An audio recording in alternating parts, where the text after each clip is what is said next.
Hello student, good morning. कैसे हो आप सबका एक बार फिर से स्वागत है आपके अपने YouTube channel alpha class physics में। तो आज हम स्टडी करेंगे कंपाउंड माइक्रोस्कोप के बारे में। पिछला जो वीडियो था उसमें आपने पिछले टॉपिक के अंदर आपने पढ़ा था सिंपल माइक्रोस्कोप। सिंपल माइक्रोस्कोप जो है वो टीनी ऑब्जेक्ट्स की मैग्नीफाई इमेज फाइंड आउट करने के लिए होता है, लेकिन हाईली टीनी ऑब्जेक्ट्स हैं, हाईली टीनी ऑब्जेक्ट जैसे माइक्रो ऑर्गेनिजम्स है जो हमें नेक्ड आई से दिखाई नहीं देते हैं, उनको ऑब्जर्व करना है, उनको देखना है। तो इसके लिए अपने पास एक एडवांस वर्जन है माइक्रोस्कोप का जिसको हम कंपाउंड माइक्रोस्कोप बोलते हैं। आजकल तो और भी ज़्यादा इलेक्ट्रॉन माइक्रोस्कोप जैसे और भी हैं। तो कंपाउंड माइक्रोस्कोप क्या होता है? Compound microscope is an advance version of simple microscope. It is used to see very small objects such as microorganisms। बात करते हैं इसका प्रिंसिपल, ये किस सिद्धांत पे कार्य करता है। तो प्रिंसिपल क्या होगा इसका? The object must be placed, the object must be placed in front of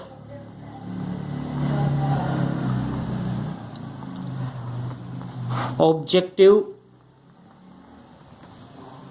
lens in such a way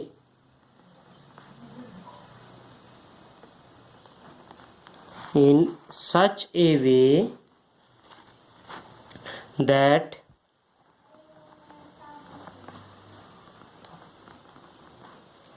its image is formed between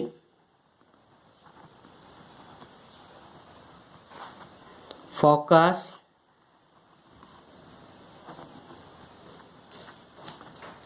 and optical center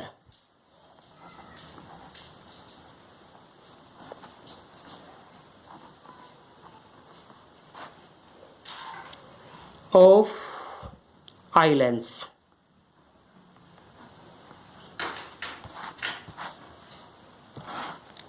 The image of objective will be an object। तो देखिए principal क्या होता है इसका principle? The object must be placed in front of objective lens. इसका principle इस base पे काम करेगा कि ऑब्जेक्ट को कहां पे रखना है? इन front of objective lens in such a way that its image, कि उसकी इमेज कहां पे फॉर्म्ड हो? Is formed between focus and optical centre of eye lens. Optical centre के फोकस और आई लेंस के फोकस और ऑप्टिकल सेंटर के बीच में। और ये जो इमेज बनेगी, ये इमेज आई लेंस के लिए क्या काम करेगी? आपकी ऑब्जेक्ट का काम करेगी। अब इसका रे डायग्राम जब हम बनाएंगे, कोर्स ऑफ रे डायग्राम और कंस्ट्रक्शन करेंगे, तब आपको क्लियर होगा। देखिए कैसे। आप अपने पास मान लीजिए इसमें कंस्ट्रक्शन करते हैं, तो कंस्ट्रक्शन के अंदर दो लेंस लेंगे। एक होता है ऑब्जेक्टिव लेंस जो स्मॉल फोकल लेंथ का होगा, एक है आपके पास आई लेंस जो लार्ज फोकल लेंथ का होगा as compared, and they are situated in such a way that whose principal axis is same, यानी कि सेम एक्सिस पे दोनों का प्रिंसिपल एक्सिस सेम है। रैक और पिनन की हेल्प से इनको एडजस्ट किया गया है। अब हम करते हैं अपना रे डायग्राम। तो सबसे पहले ऑब्जेक्ट को हम इस तरह से रखेंगे। ऑब्जेक्ट ये है आपका ऑब्जेक्टिव लेंस, इसको हम क्या लिख सकते हैं? Objective lens. और ये है आपका आई लेंस, आई पीस भी बोल देते हैं या आई लेंस, जो आंख की तरफ है।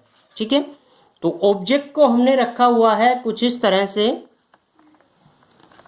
ये आपका ऑब्जेक्ट ले लिया हमने ए बी।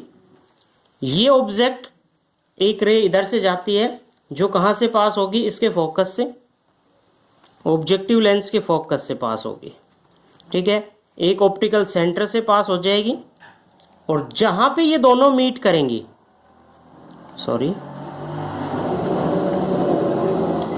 ये दोनों कहां मीट करनी चाहिए?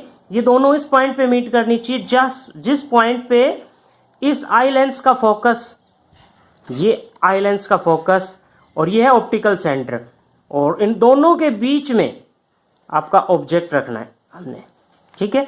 तो इसकी जो इमेज बनेगी वो यहाँ पे बनेगी, और ये इमेज इसके लिए ऑब्जेक्ट का काम करेगी। यही क्या है प्रिंसिपल, यही क्या है आपका कंपाउंड माइक्रोस्कोप का प्रिंसिपल, कि ये जो इमेज बन रही है ये अब इसके लिए क्या करेगी, आपकी ऑब्जेक्ट का काम। तो इसके कोर्स ऑफ रे डायग्राम में हम एक रे इधर से पास कर देते हैं, और एक ये लार्ज फोकल लेंथ का है थोड़ा सा, तो यहाँ से आपका इस डायरेक्शन में, और इधर से आपकी रेज जो आपका इन पॉइंट्स पे मीट करेगी,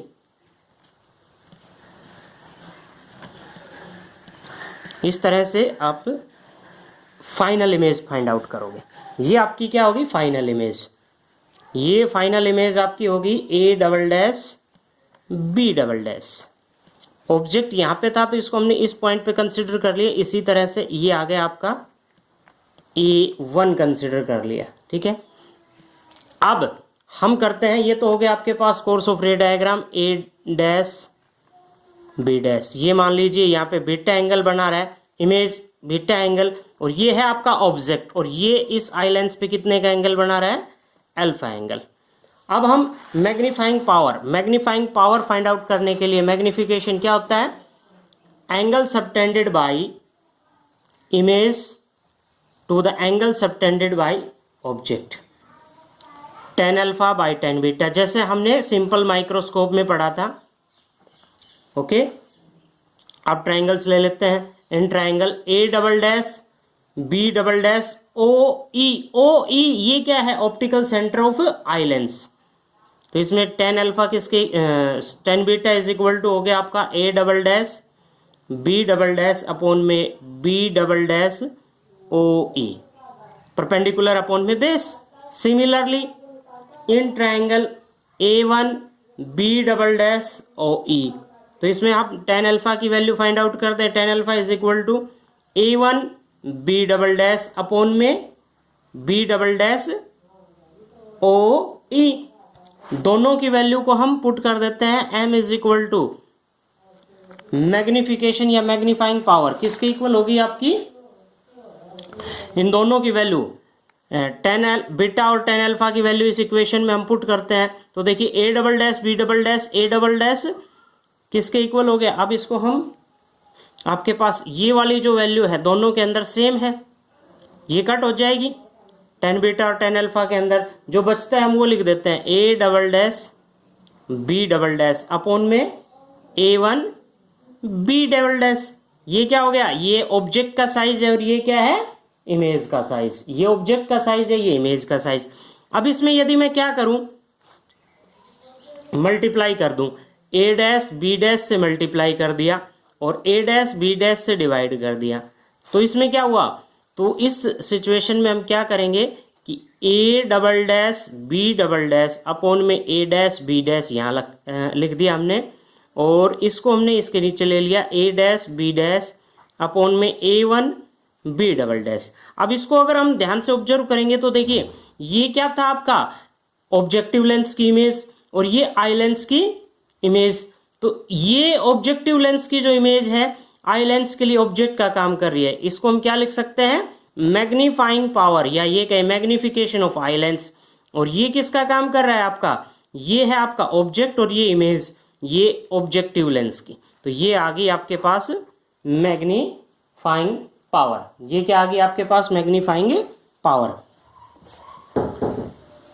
तो इसमें हम एम ई की क्या वैल्यू पुट कर सकते हैं, M E is equal to 1 plus पिछले क्वेश्चंस के according D by F E, ये वैल्यू पुट कर दो और आपके पास क्या आ जाएगी, एम ओ की वैल्यू। ऑब्जेक्टिव लेंस की मैग्निफिकेशन किसके बराबर है, A dash B dash upon में A B. A dash B dash A B को हम क्या लिख सकते हैं, size of image to the size of object last question के according, V O object image की डिस्टेंस अपॉन में माइनस यू ओ ऑब्जेक्ट की डिस्टेंस। ये दोनों वैल्यू उठा के लास्ट MO की वैल्यू यानी कि आपका मैग्निफिकेशन ऑफ ऑब्जेक्टिव लेंस और ME की वैल्यू उस इक्वेशन में पुट करते हैं तो क्या आ गया आपके पास VO अपॉन में minus UO into 1 plus D by FE। This is the magnifying power of compound microscope. ये क्या है आपके पास कंपाउंड माइक्रोस्कोप। अगर हम ये कर दे length of the tube, tube की लेंथ का अर्थ क्या होता है जहां पे आपका ऑब्जेक्टिव लेंस है और आपका आई लेंस है, उन दोनों के जो बीच की लेंथ है वो टोटल लेंथ क्या आ जाएगी आपकी L is equal to VO। यदि अगर हम इसको मैग्नीट्यूड की फॉर्म में ले UE, तो दिस इज द रे डायग्राम। इसको अगर केयरफुली देखेंगे तो आप टोटल लेंथ ये, ठीक है, इसकी जगह पे हम ये रख सकते हैं, नहीं तो यहां तक आप कर सकते हो। हाँ, ये आ गया यूज। इसका यूज क्या होता है highly tiny objects microorganisms को ऑब्जर्व करने के लिए। ओके, तो किस तरह से हम इसको बना सकते हैं एक बार फिर से देखिए किस तरह से हम इसको ऑब्जर्व कर सकते हैं। कोर्स ऑफ रे डायग्राम आपका